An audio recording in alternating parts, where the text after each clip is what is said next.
在湖南一座高山之巅的山谷里面，两位七旬老人仍然使用最原始的耕种方法，种植了10多亩水稻。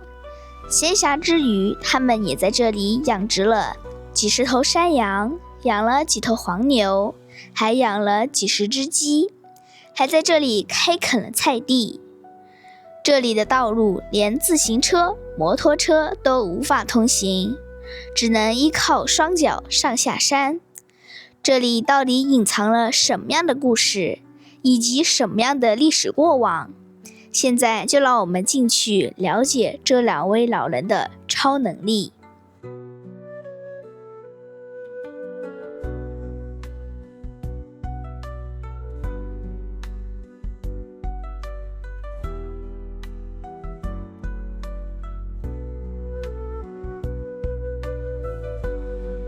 Hello， 大家好，我是艾兰，祝大家朝朝日，谢谢艾兰。这是我们2026年的第1条视频，祝大家在新的一年里面事事如意，身体健康，像这座山一样青春永驻。祝大家在工作事业上一山更比一山高。今天我们来到了湖南的一座大山的山顶上，在这座山的山谷里面有一个古村落，现在就让我们下去看看吧。嗨，大家好。今天天气非常的舒服，2026年了，希望大家天天开心。今天呢，我们要去探访一个古村落，在我镜头的正前方，我们就可以看到一吨应该有几十年的老房子了。在这个山谷里啊，有一个上百年的古村落。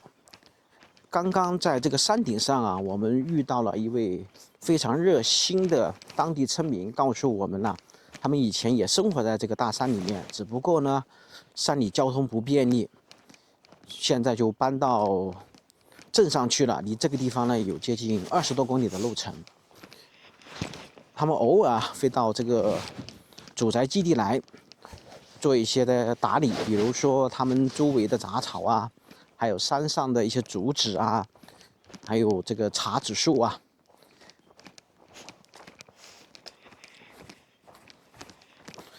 整个这座山呢，大家可以看到啊，基本上是青山连绵，四周都是山。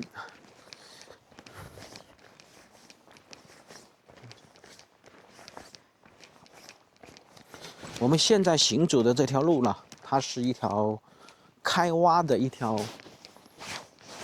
泥巴路，宽度还是比较宽的，有接近4米多宽，方便一些货车啊，可以运木材啊，运竹子这样。但是这个山谷里面，刚刚这位村民讲，在这个山谷下方啊，只有1位人居住了。但是我们就不知道待会儿下去能不能碰到这位独属在这个山谷里面的这位老人，看看我们今天有没有这个好的运气。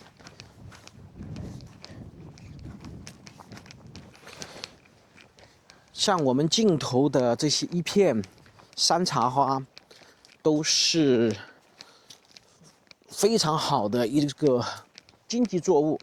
因为现在山茶花的果子榨出来的油啊，茶籽油啊，非常的昂贵，卖到接近有100块钱1斤，而且呢，富含的营养成分啊非常高，比目前市面上卖的这个菜籽油啊，还有花生油啊、大豆油啊都要更有营养，而且这是寻野生的，不是人工栽种的。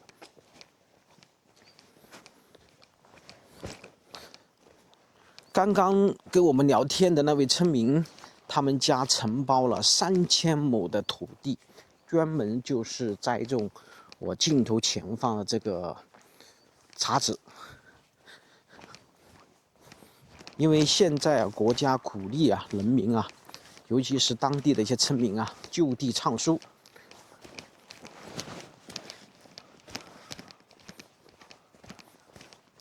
这座山的海拔的高度有接近750米。我们现在所处的这个地方呢，海拔大概是在550米左右。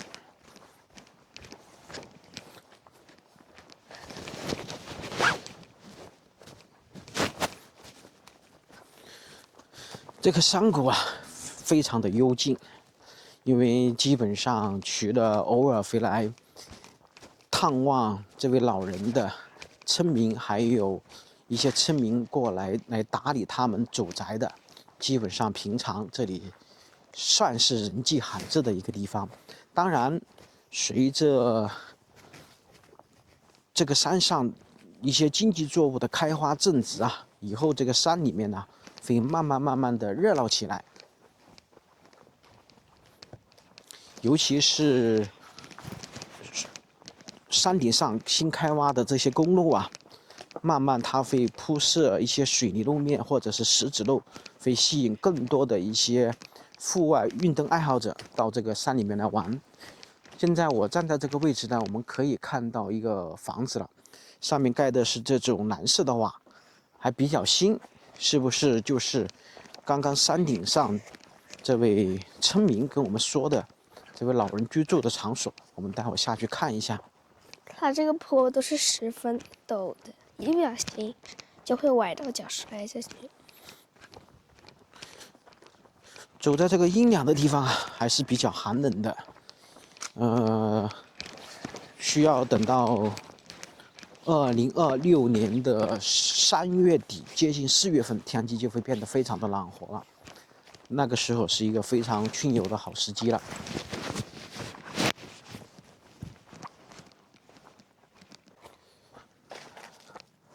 好，现在我们就开始步行，去到这个山谷的古村落，瞧瞧里面现在又是一番什么样的景象。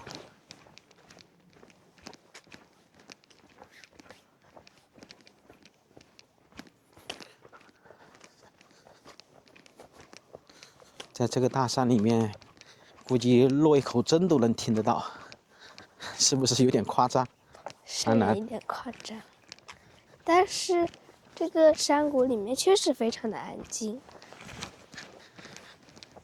除了风声，还有鸟儿叽叽喳喳的声音。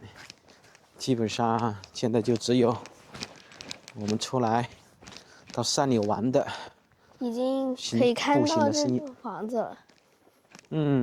这个房子看起来是没有完全建好，就搁置在这里了。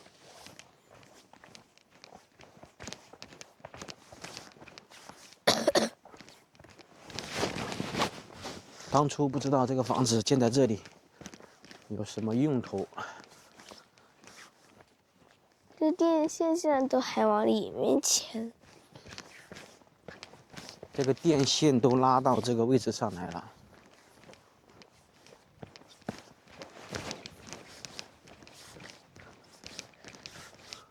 哎，我简单的进去看一下吧。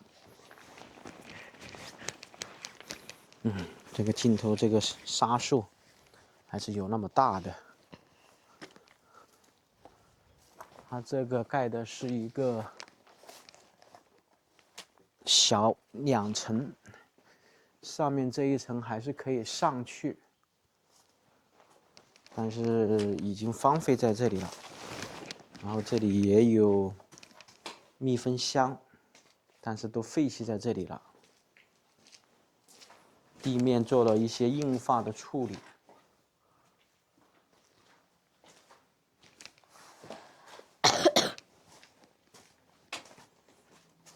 当初这里应该是做了一个厕所。哇，这里有，哇，好多马蜂，吓一跳。建在这个地方。这天气冷了，它现在就不会攻击人了，看到没有？全部窝在一起了。腰好细啊。平常要是夏天，它会蛰人的。好吧，我们走到另外一侧看一下。哦，这里是别人摘了好多野生的木子，在这里去掉皮了。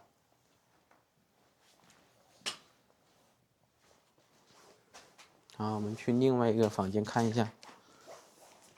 这里也是好多木质壳。好，我们现在走到村里面去看一下吧。这个电线杆看上去都还是新拉的，应该只拉了2、3年的样子。整个电线电线杆的新旧程度上来做一个判断。在这个大山里面，现在主要的这种经济作物就是杉树，然后就是漫山遍野的竹子、楠竹，再就是茶籽树。我们镜头前方就是一栋泥土房。这个路面还是走的比较光滑了，走的人还非常多。看样子到这里面来徒步旅行来玩的人还比较多。这一片呢，应该以前是一个宅基地，看起来是废弃了。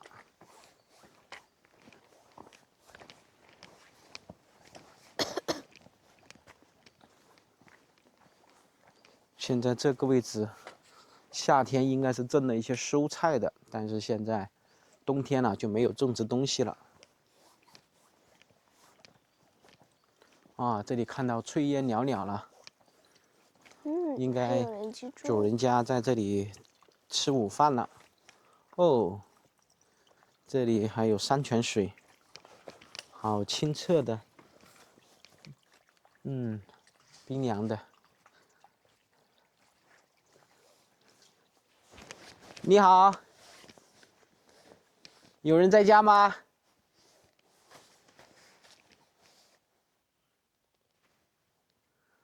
好吧，我们先不去打扰人家吧。这个房子都还是这种泥土结构房。我们走到这一侧看一下。它这个好像是独轮车吧？这是独轮车，已经废弃到这里了。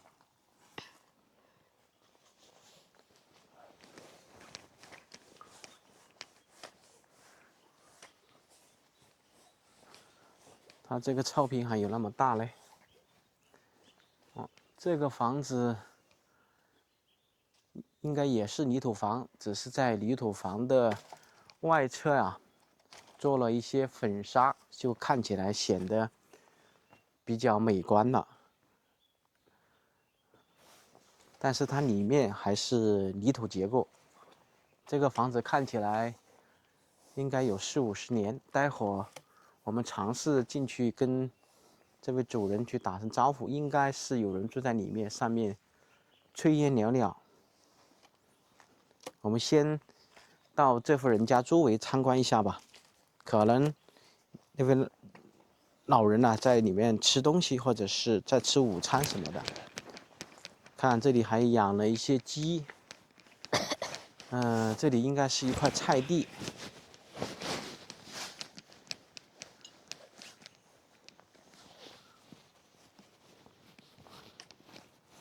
这里种了很多葱大蒜什么的。这个老人家住在这个地方，视野还是挺不错的。只不过呢，住在这里呢，就显得比较孤单了。如果一个人住在这里，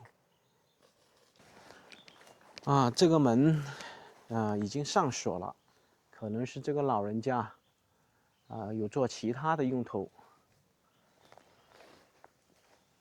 上面都是做的这种吊脚楼的形式。这个房子呈它的建筑硬材这块，当初这户房屋的主人应该还是费了很多心思的，尤其是在这个大山里面建这样的房子。进那个风啦。这是废弃的风箱。脆脆的。是的，好吧，我们再去尝试跟这位屋主人打声招呼。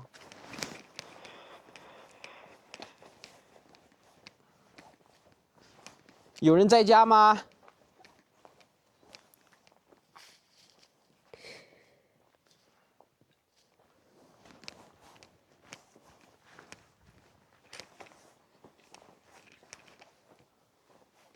哦，没有人在家，但是他生的柴火，热了一些东西吧，没有人在家。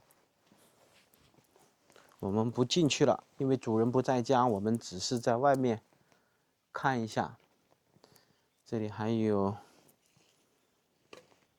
风车、树材、打谷机，这些农用器具啊，都在这里面摆着的。看样子，这位老人应该是去山里面劳作去了，或者是去这个山谷的田野里面。我们也走下去看一看，看看能不能碰到住在这个山谷里面的这位老人。你看这里刚刚还忽略了，这里居然还有一台洗衣机。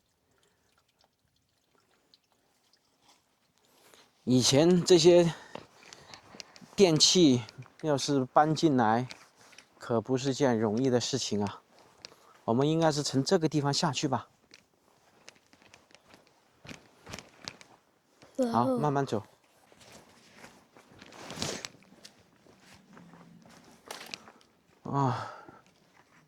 这里呢就是这个山谷的最深处了，最底下了。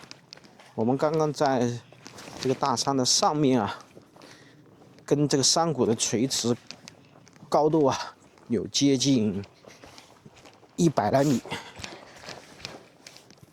看这个电线的走向，上面应该都还有人家。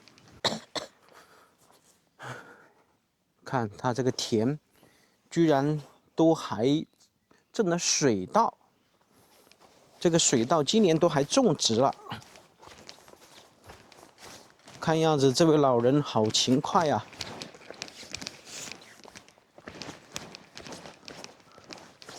这个山谷的长度有接近2到3公里长。我们先尝试走到山谷的上方去看看，我们沿着这个电线往上走一走。这种青石板在这种古老的村落会随处可见。这里还有一口山泉井，我们可以进去看一下。只不过现在里面全部是一些落叶在里面了，废弃了，因为整个这个山谷没有村民住了，都搬离了，都搬到镇里面去了。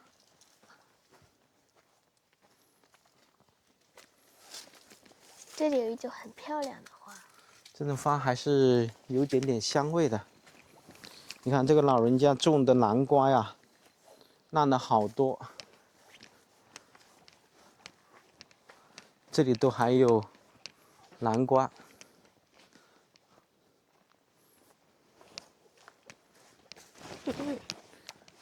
走到这个位置，电线就没有往上延伸了，所以我们刚刚用无人机看到的房子在上方啊，应该是废弃了，因为上面呢也有2栋房子，都是泥土房来着。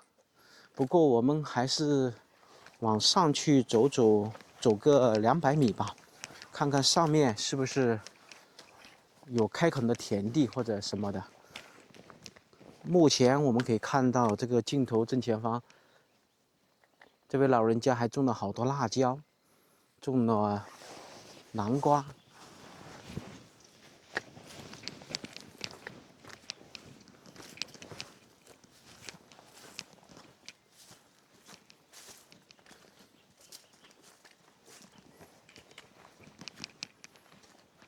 这里是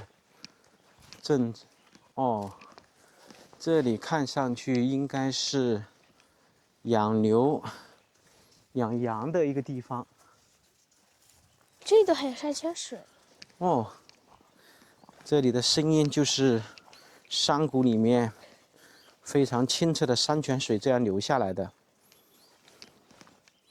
这里还种了菜。这里真的好多青菜，好吧，我们继续往前走。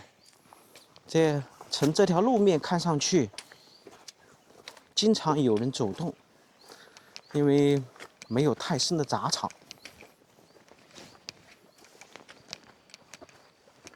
这个位置以前应该是一块田地，农田，正水稻的地方。在这个山谷里面，应该是水不缺，一年四季都有山泉水。这里唯一不好的一个地方就是什么呢？没有一条像样的路。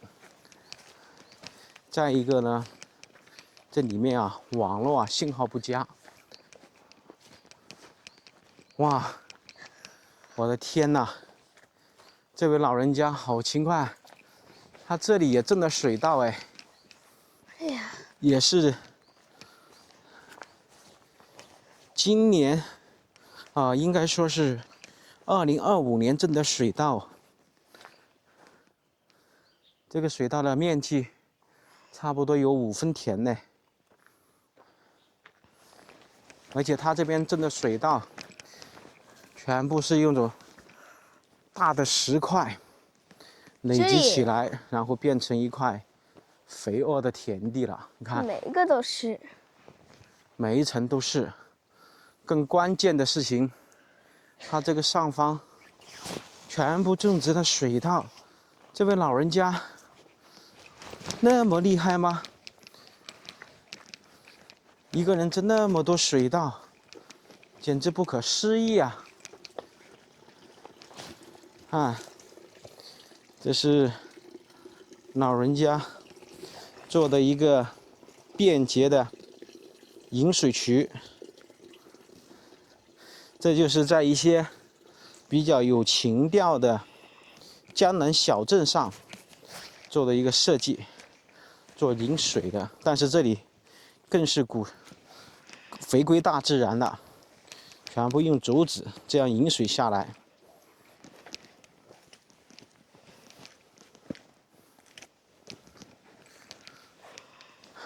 啊，这上面都还立了新的电线杆。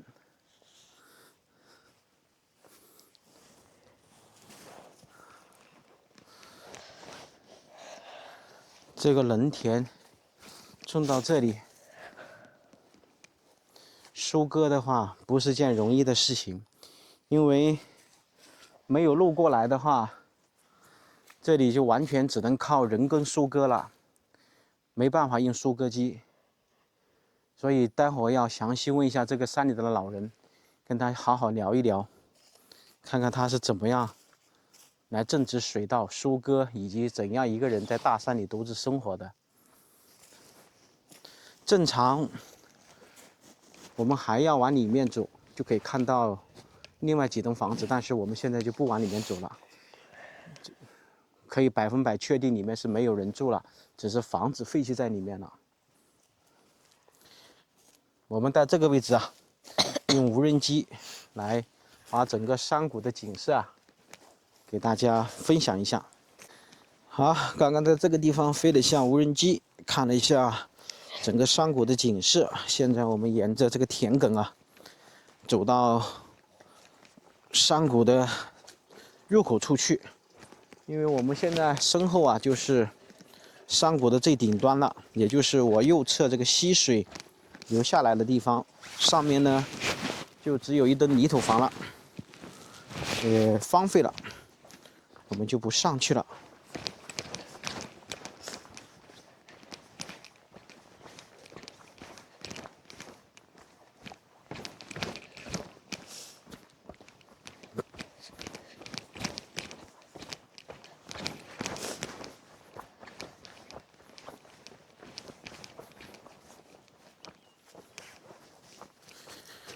刚刚都复试了，这个青石板好扎实的，所以这以前这个村落是一个人声鼎沸的好地方，而且这个地方呀也适合人居住，最起码这里面负离子满满。大家有没有看到一个比较复古的电线杆？就是在这个木头上面，但是现在已经倒塌了。在它的旁边，我们可以看到一个非常细小的电线杆，但是还没有启用。可能过段时间啊，很多人呢厌倦城市里的繁华以后啊，还有一些人呢想在山里面做一些种植业、养殖业的时候啊，他们可能会在山谷的最顶端呢，就是我们刚刚没有去过，但是用无人机拍摄到的那栋泥土房，可能会有人居住，因为城部的这个电线杆上来看是有人做这个计放和打散的，尤其是像前几年新冠的时候，很多人关在城市里面，不能出门，只能关在那么几十平方米。对于有钱人来说，关到别墅里面也是不自在的。但是你要是生活在这个大山里面，你想走到哪里都可以，山高皇帝远，天空任鸟飞。我们现在所处的这个地方，就是这么一个人间仙境。喝着山泉水，种着自己的青菜，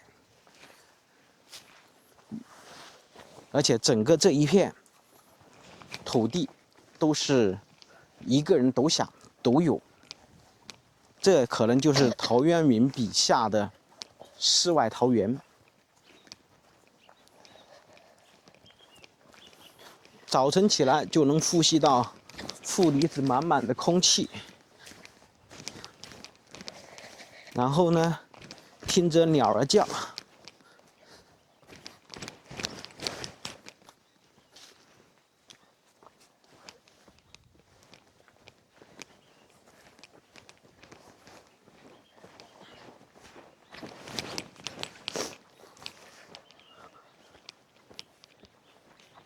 我们刚刚就是从山坡上那位老人家的房子走下来的，待会儿我们回去的时候，必须要走这里才能回到山顶上。我们先继续沿着这个山谷往前面走。以前山顶上是没有路的，住在这个山底下山谷里面的村民，他们要出行必须要走我镜头正前方的这条小路进出，所以所有的机动车是压根儿没办法走进来的，只能是步行。摩托车、自行车想都不用想，完全靠两条腿，完全只能靠自己的双腿。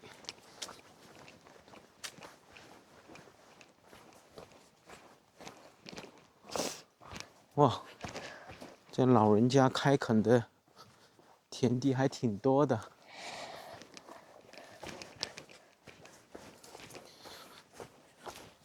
仍然是石头山，所以石头山长不出非常有价值的树木出来。像这些田埂全部都是大块的石头累积起来的。这又是一块农田种植的水稻。它这里就是溪水，刚刚可以在这里可以看到小鱼，只不过都躲起来了。好吧，不管吧，我们一直沿着这个山谷往下走吧。哟，看看这是什么花？前面哦，这个我们没有见过哎。我们第一次看一下，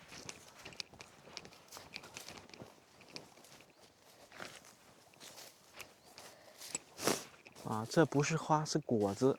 看看，但是我们不知道这是什么果子，第一次见。哇，从远这个处看紫色，还是比较漂亮的。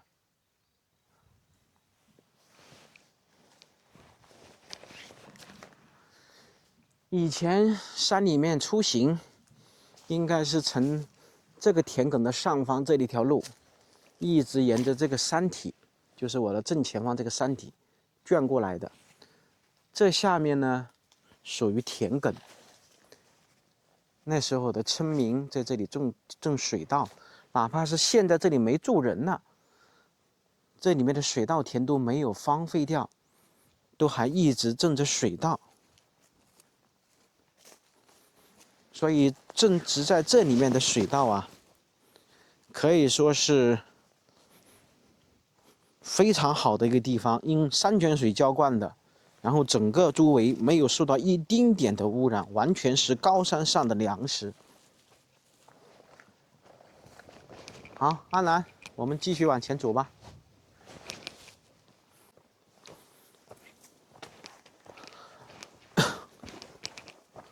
哇哦，这个老人家怎么种了那么多水稻啊？有点奇怪嘞。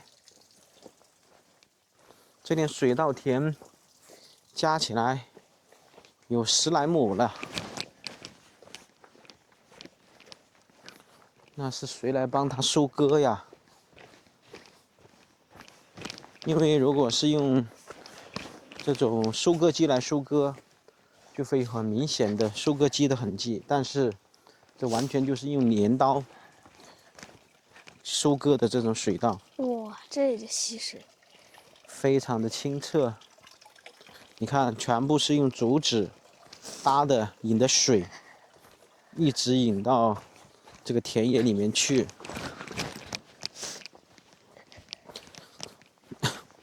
这种青石板在这种有一定年代的这种古村落里面随处可见了。哦吼，瞧瞧，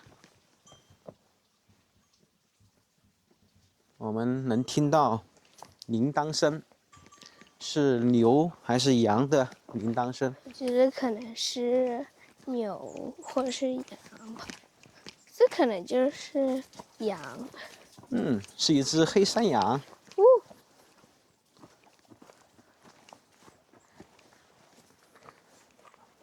看这个稻田都是大块的石头。啊，有2只，身上全都是草种子。好吧，我们继续沿着这条曾经无数个人走过的一条乡间小道。好烂啊！这是山泉水，把这里面进的有，这条路被山泉水搞得泥泞不堪了。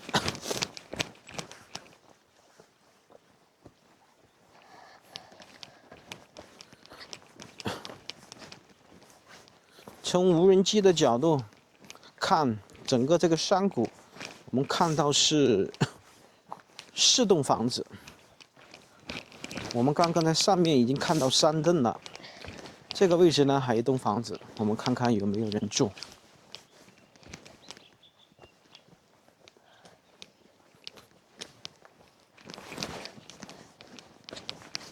好，我们现在就走到了第4栋房子，就在我们镜头的正前方了。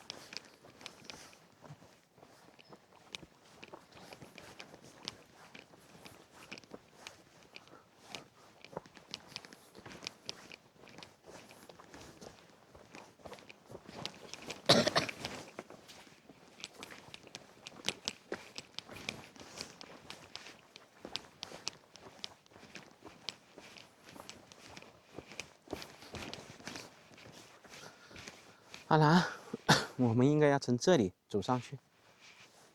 那下面是到山谷的入口。我们先去这山上的这户人家去看一看。通过这个视频，就可以想一想，多少的80后、70后，他们小时候穿梭在这个田野山间里面，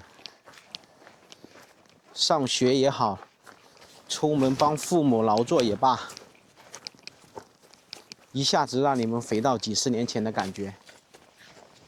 尤其是站在这个位置，再来看山脚下的这些田地、这些农田，还有山顶上的这些农田。这一块地方啊，是我走山以来，进入山谷拍视频以来，非常适合人居住的一个地方。这里呢，不缺水，不缺农田，不缺土地。另外一个呢，这里的阳光啊、采光性啊、风景啊，各个方面面都非常的好。唯一欠缺的就是没有一条公路能够到达这个山谷里面来，只能步行来。其他的都非常的好。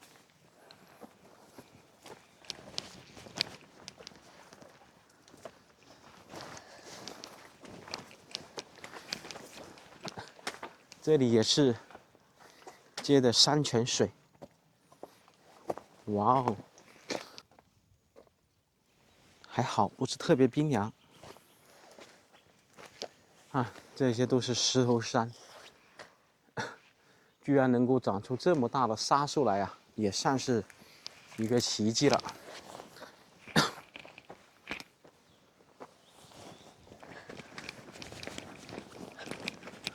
这栋泥土房，看样子也有几十年的光景，而且看上去这个上面打理的还比较干净，看起来这里有人居住哎。这个门口没有杂草，没有这种太多的垃圾，所以看上去应该是没有荒废太久，或者平常这里偶尔还会有人住。我们简单看一下，哇，这里成片的蜜蜂，这里养了蜂蜜，这还有好的蜂箱。这个位置应该是养蜂人待的地方。然后呢，这里上了锁，所以这栋房子应该是偶尔有人来住。上面也是这种吊脚楼的形式。平常像这种夏天或者是冬天，在这夏天呢就可以站在这上面乘凉，冬天呢可以站在这个上面晒太阳。它这个位置啊，采光性还挺不错的。我们刚刚是站在那个山的最顶端来看这栋房子，而且看上去这种辛辣的电线都没有，不会很久。看上去这个设施，整个这个电线杆应该都是在3年左右的时间重新布置的。门口就是栽了3棵这样的桂花树。站在这个位置，视野还算是比较不错，安全性也比较好。下面呢是一个小小的一个斜坡，它不是直接到山谷里面，这里有一个缓冲。整个这个房子的出行啊，都是由这些大块的石料把它累积起来的。又有山羊的铃铛声了。而且呢，这里呢还有一条路，可以通到这个山的顶端去。看它这个房子都是依石头山而建的。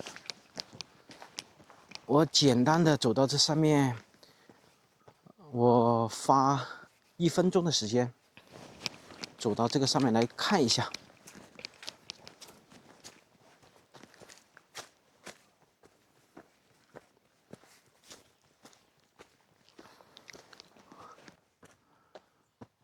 这种林间小道打理的还非常的干净，所以有人生活过的地方啊，就不会显得那么破败，不会显得那么荒凉。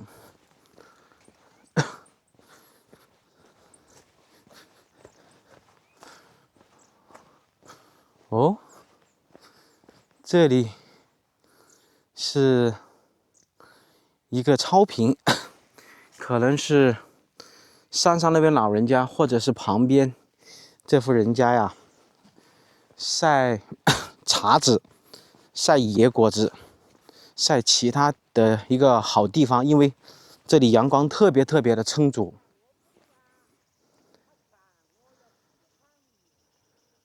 哦，在这里我就能够听到山脚下有人说话了，应该是那边老人家回来了。好吧，现在我去跟这位老人家去打照面吧，去跟他见个面吧。这里呢是一口废弃的收看卫星电视的一个锅面，所以站在这个位置啊，以前这里可能都还有人住在这个地方，比如建一个简易的房子啊，夏天坐在这个地方啊，晚上来纳凉啊，或者是冬天坐在这个地方啊晒太阳，非常不错。我们再来看看这里的风景吧，蓝天白云，青山绿水，就是形容的我现在所处的这个地方。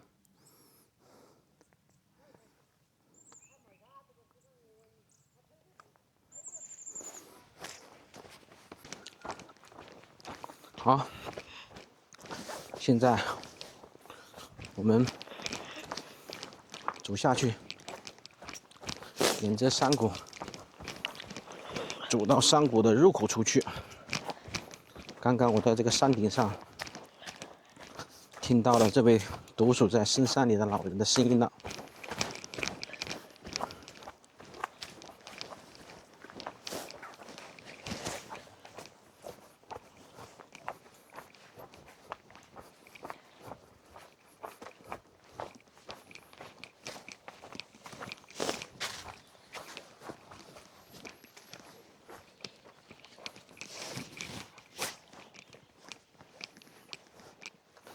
哇，刚刚走到太阳底下，走一下就显得好热。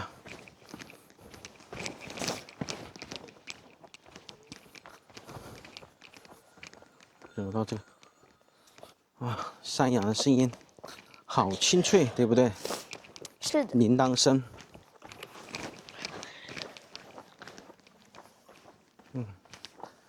哟，哎，你好啊！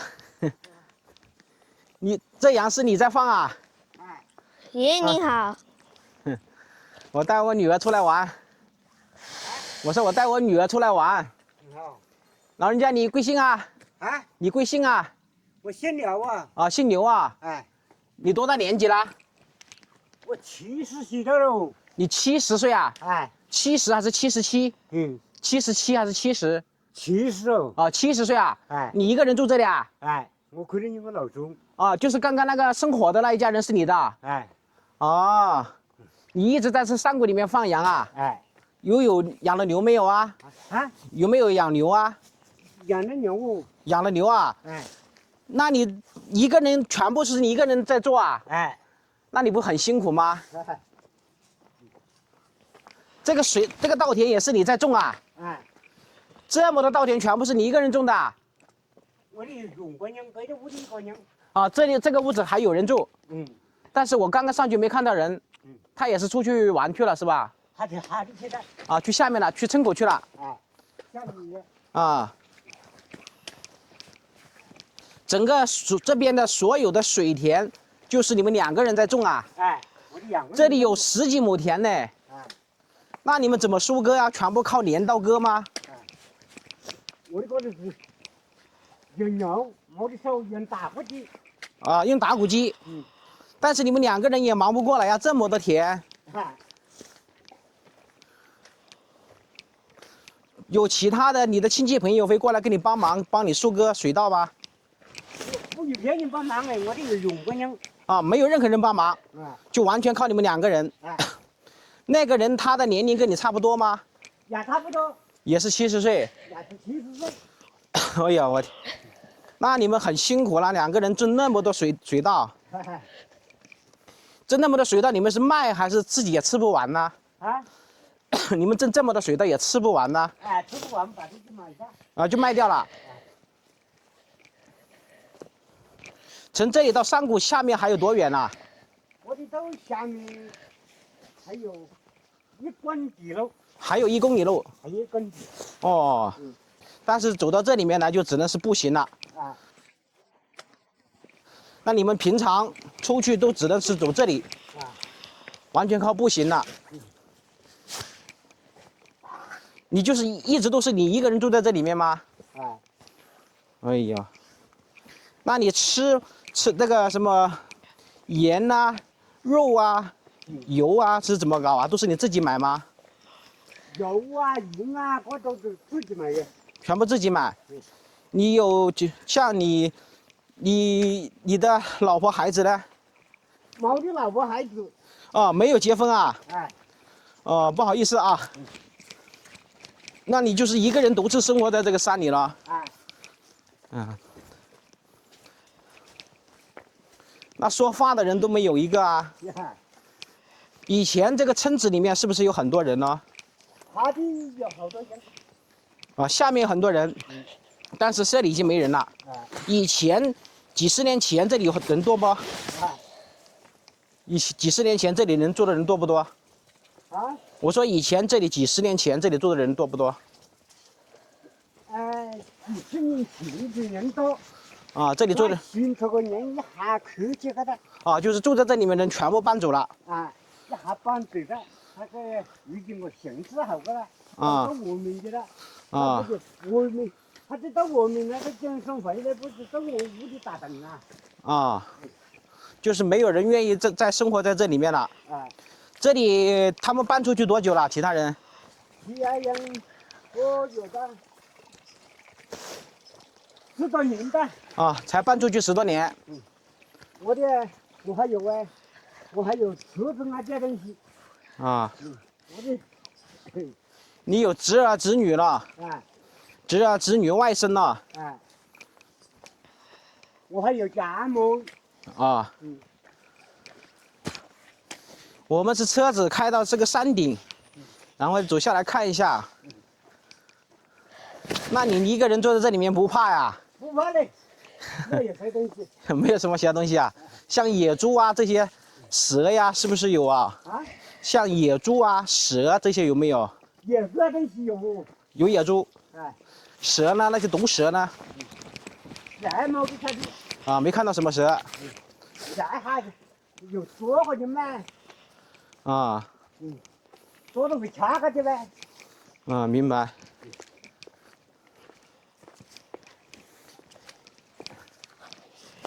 那你70高寿了，你还有这么好的体力，种这么多水稻，我看上面你还种了好多蔬菜。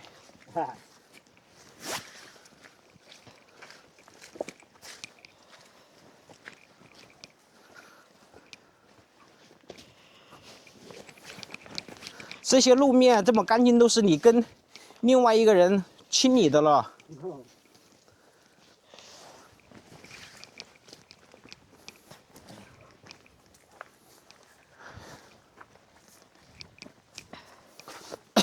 这里住人住的最多的时候有多少人呐？啊，这个村里面，就是现在你住的这个地方，人我回到这个地方，人气有，对的这还好多屋，有过的都有30个人。啊，以前你住的这个屋场这个附近有30多个人，嗯，但是现在全部搬走了。全部搬走，已经啊，福气好些，都不顺畅的。啊。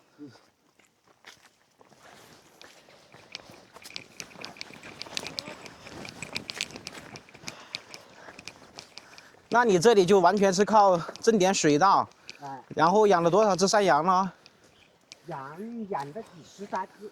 啊，养了几十只，就是专门的人过来，来找你来买东西了。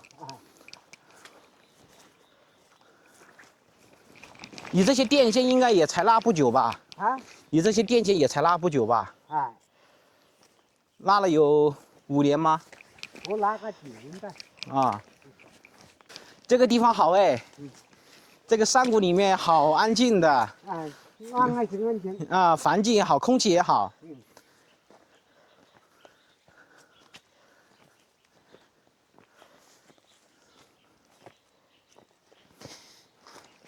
我刚刚过来的时候，看着里面都还生的有火，我以为有人在家。但是我喊了2声没人，我就没进去了。我就走到这个山谷里面往下走看一看。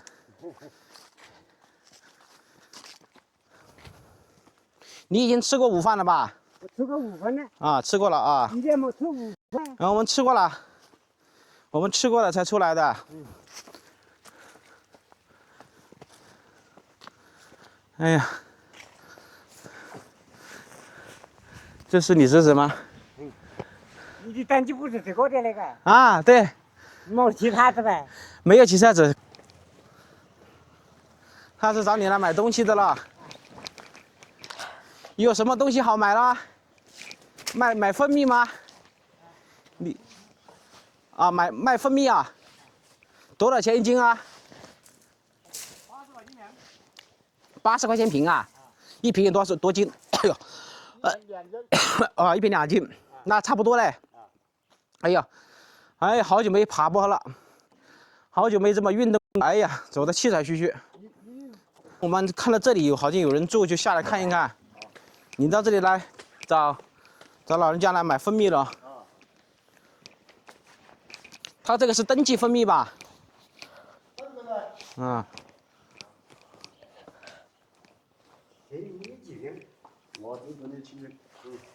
哇，你挣了那么多蜂蜜啊！我晓得他是正宗的，老人家肯定是正宗的。哦，他的可能就在那老头子搞。嗯。可能就是他个没有假了。山里面的蜂蜜都不会有假。对，有假我也不会要啊。嗯。现在都收的蜂蜜还很多吗？哎。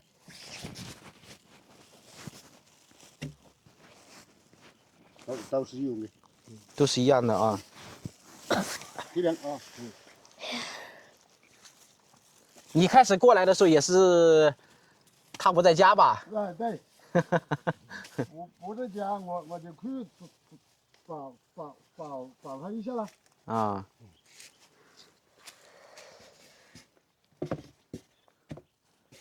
1瓶80块钱，2斤。你以前也住这里吗？啊。你以前住这里吗？对。哦，你也是搬出去了。啊。这个地方好，我走到这个地方我就感觉还很不错。但是唯一一个不好处就是没路。没路。啊，其他都还不错。来，把那个吃的给这位刘爷爷，给这刘爷爷。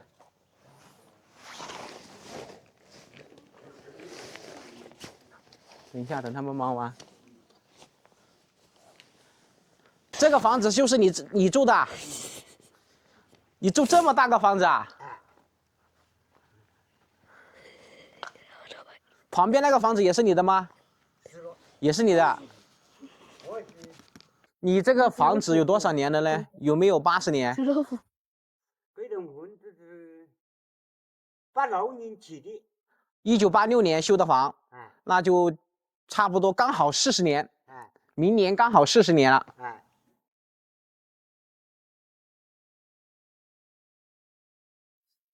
外面这些粉砂是你自己做的还是请人做的了？这个粉砂？国家搞的。啊，国家给你搞的。你这里都还有电动车啊？你可以骑电动车吗？啊，你都还可以骑电动车啊？我说你里面那个电动车是你自己的？是个。你能骑吗？能骑。你自己骑啊？自己骑。哎呦，那骑的这，我的数量就多个年种的采过去的。啊，那你看不出来呀，刘叔，看不出来你什么都会哦。你70多岁还能够骑这种电动车，身体还很硬朗的。自己的体能太低啊，自骑的电动车。油车都不敢骑。啊，油车不让你骑。他体能呢自己的会计，油车都可以油下你一很久了。啊，不敢骑。啊，对，油车子它的马力大一点，就会把人要不小心就会把人摔伤。哎，这种电动车它的马力不会那么大，你稍微慢慢可以走，安全一点啊，安全一点。安全些。对的，对的。你旁边这些树应该都是好几十年、上百年了吧？我的树啊。啊。我的树有的，还只有几十年。啊，这个树只有几十年。只有几十年。啊，这个树是几十年了。这里以前就是一个固定的一个老牧场咯。哎，我是金地主。你就是一个人养了牛，养了鸡，养了山羊。哎，刚刚这里那里养了一条狗。是的，要养那狗防身，安全一点。那你自己吃饭搞什么都不是，你全部要自己动手啦。啊，我说你平常吃饭1日3餐都要靠你自己动手啦。哎，你的侄子侄女们他们会经常来看你不？经常来看。啊，经常来看你。那还很不错啦。我侄女们就是那个下的下面啊。啊，你侄女他们就住在下面。啊，那也不远咯。还能这个，他的回来就开小车子开到那个田里了呀。谁啊？他们把小车子开到这个坪里面来呀？哎呀，他们那个小车子应该在松应该在抖点去就。是的呀，但是这个路不好走啊。因为松应该抖点就接4个就上去不了，他就难上。是的。人就是推呀。要喊人推上去，因为没有人，你车子上不去，坡太陡了，又是一条泥巴路，所以技术再好都不能开，最起码要5、6个人帮忙推车推上去才行。那你一日是吃3餐还是只吃2餐饭呢？一天？一天吃3餐，我今天在下的吃中午饭。去下面吃了一餐中午饭。侄女们家里吃。啊，去侄女家。那你的生活还不错。你会喝点小酒吗？你平常喝酒吗？不喝酒。啊，只抽烟。只抽烟。啊，不喝酒。喝酒喝不得。啊，喝酒不行。喝酒怕记得去。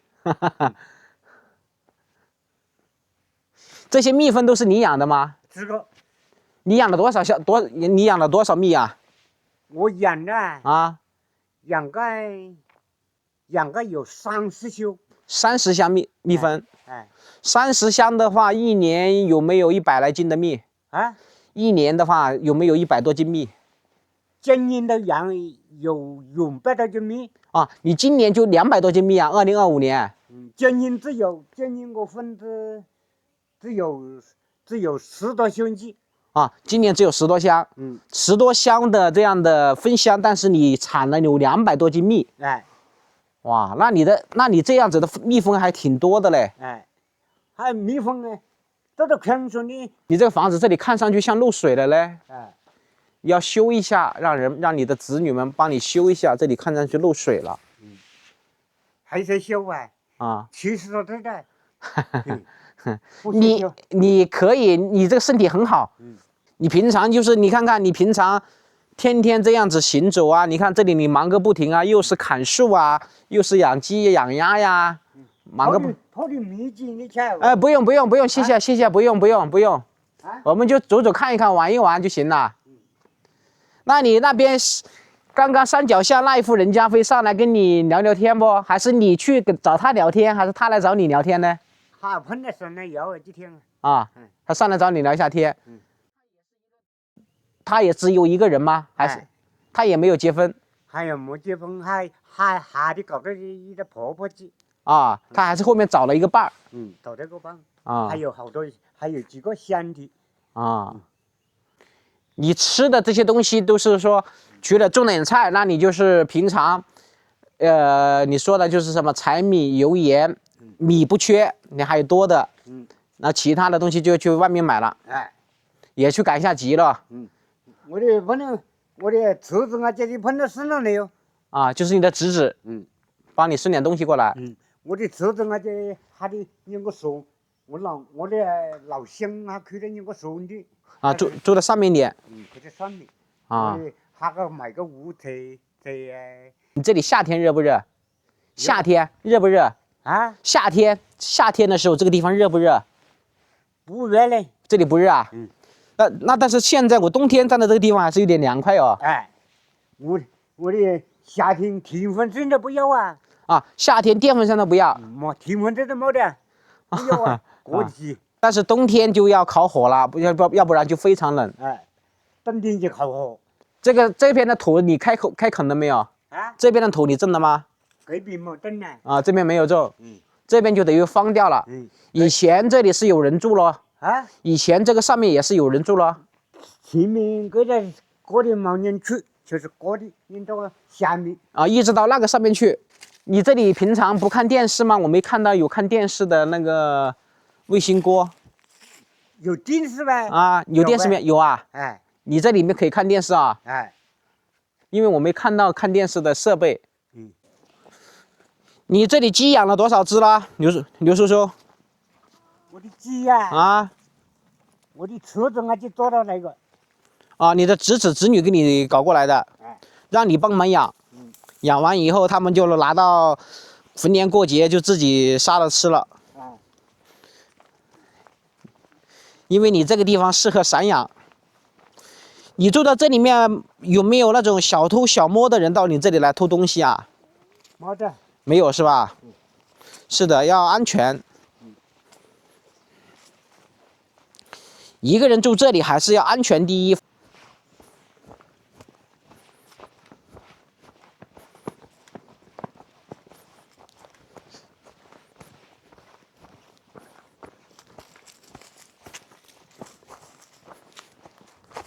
你这里还养了牛嘞？你养了几头牛啊？养了2头牛。养了2头牛啊？是黄牛还是水牛？黄牛。啊，黄牛啊。啊，这就是你种的菜了。啊，这点种的菜。那你侄子侄女他们会过来找你要菜不？啊，不要。他们不要啊？他们不要。啊，你是说那个蜂蜜，就是得了糖尿病的人都能吃蜂蜜啊？只有没个杀虫，没的杀虫，没把杀虫啊去的。啊。就吃了就好。啊。吃了杀虫个，吃了就有反应。啊。哎。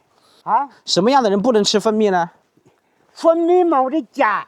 啊。没个杀虫个，不能有个都吃的。啊，只要蜂蜜不打虫。就是说蜂蜜采过来的这个蜜它没有虫。就是没有打药的。哎。什么人都能吃。什么人都可以吃。啊。